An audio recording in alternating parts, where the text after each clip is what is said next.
We are in a weather impact alert day that runs through tonight through tomorrow morning, and we are looking at the potential for additional snow, icy spots, I should say.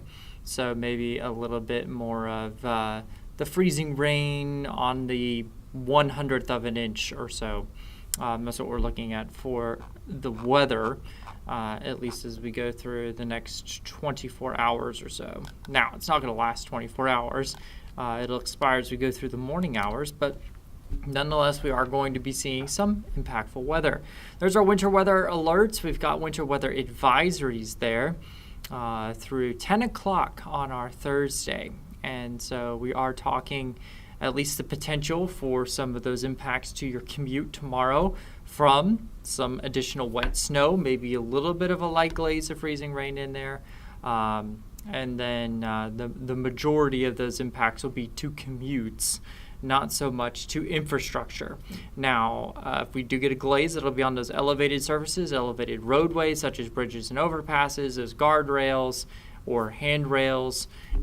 Watch out for that. That's where the slick spots would develop, not so much the ground. The ground has actually been above freezing, which has probably helped with a tremendous amount of melting that we're getting. Those ginormous snow piles, though, they're not going to be going anywhere anytime soon. Even with some warmer temperatures, it'll take a while for them to melt. So rain likely will transition to light snow some point this evening, most likely towards the late evening hours. I think it's going to be after 8, 9, 10 o'clock when we start to see this transition, temperatures drop below freezing. Light accumulations up to an inch. That would be possible if we get one of those heavier bands to set itself up over the area. 1/2 inch for most folks. So you could wake up with a little bit of a coating on some of the grassy surfaces, some of those elevated surfaces. Snow, if it's still around, you could accumulate more snow on top of that. It's already cold, right? So travel impacts lasting into Thursday morning. Those are the main things that we're looking at. Let's look at radar because it's been kind of a fascinating trend to watch this convective band of snow setting itself up across Virginia, southern southwest Virginia, right? We're talking Martinsville, north of Martinsville, dealing with some of this just banding of snow. That is some pretty heavy snow. That's 1 to 2 inches of snow an hour coming down. And now it looks like maybe Surrey County is starting to see a little bit of that snow, as well as parts of Allegheny County. Sparta saw some snow earlier, and looks like that band is moving more towards Surrey County right now. So I-77, that's going to be a mess.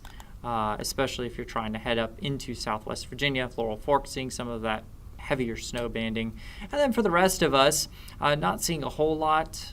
I did notice there up towards, say, Yadkin County. Let's see here.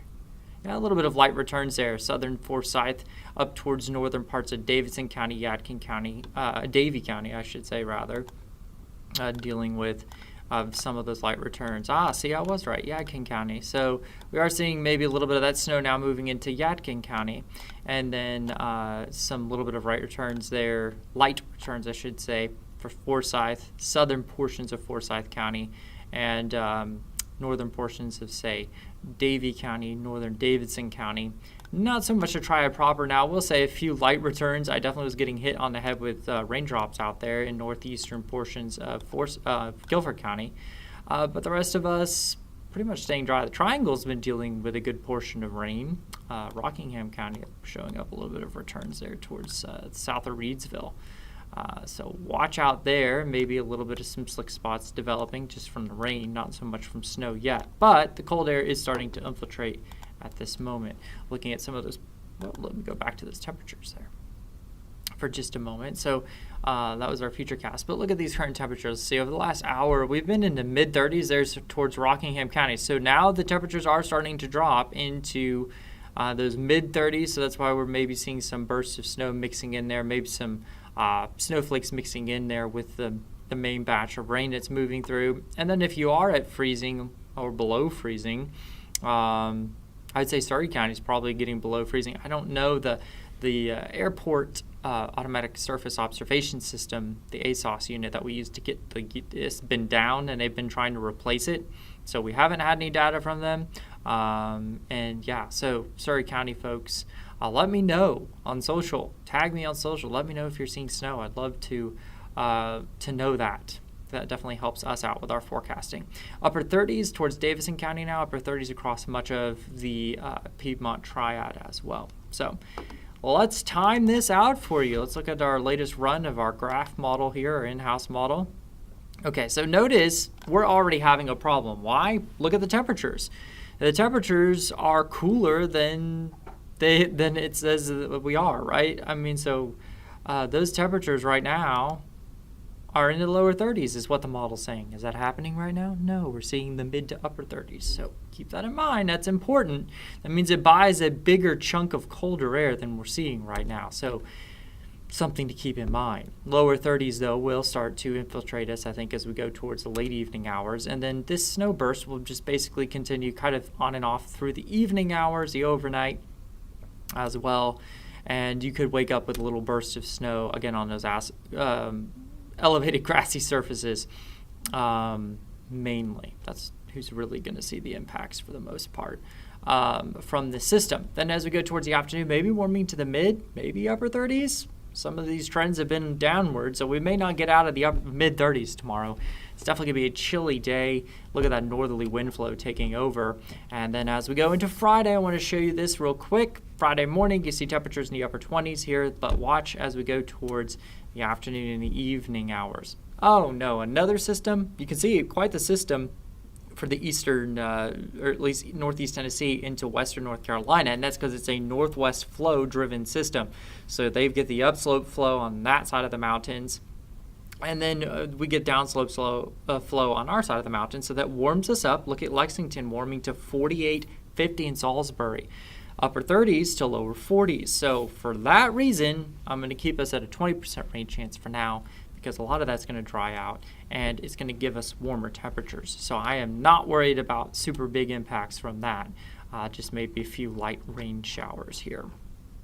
All right, so again, impacts tonight expected to be very general and very minimal, if that. We're talking just wintry weather impacts. And I want to show you the 7-day forecast here. Our last couple of minutes here together. Let's see if I can pull it back up again. Well, it doesn't want to show it. There we go. There it goes. All right, so there you go. That is at least our graphics.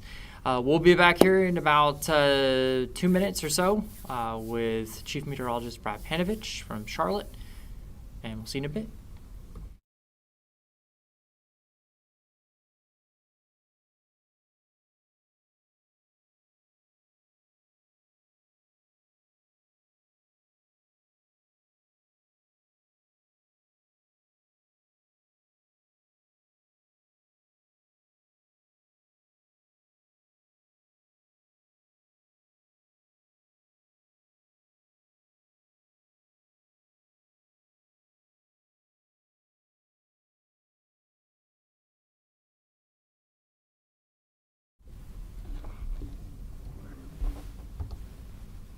What's up, guys?